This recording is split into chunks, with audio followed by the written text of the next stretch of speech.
Assalamualaikum warahmatullahi wabarakatuh. Saya Ibrahim Ahmad Zakaria dari Prodi Manajemen kelompok 15. Saya akan menjabarkan rangkuman saya tentang peran mahasiswa dalam peningkatan ekonomi. Ekonomi kreatif di Indonesia memiliki peluang yang terbuka lebar dengan keberagaman jenis produk.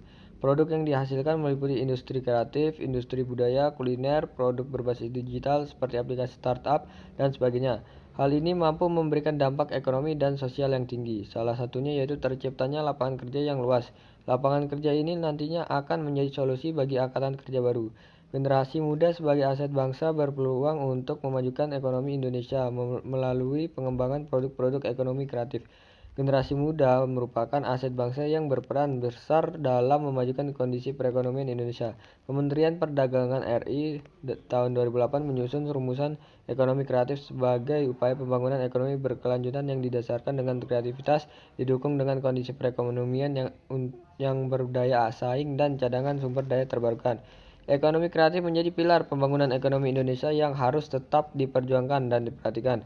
Tetapi kenyataannya regulasi masih belum memadai dan seringkali generasi muda atau mahasiswa yang abai dengan pengembangan ekonomi kreatif bangsa, sehingga menghambat perkembangan industri ekonomi kreatif di Indonesia.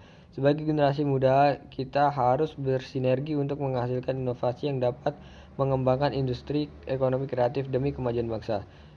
Generasi muda, khususnya mahasiswa, memiliki potensi idealisme yang menjadi harapan untuk memegang tongkat estafet kepemimpinan di masa depan. Semangat idealisme dari para mahasiswa dapat dirasakan melalui kepeduliannya yang masih tinggi terhadap bangsa ini. Hal ini terlihat dari munculnya keprihatinan dan berbagai kritik yang dilontarkan oleh kaum muda akibat penyelenggaraan pembangunan serta kemajuan ekonomi saat ini yang belum optimal.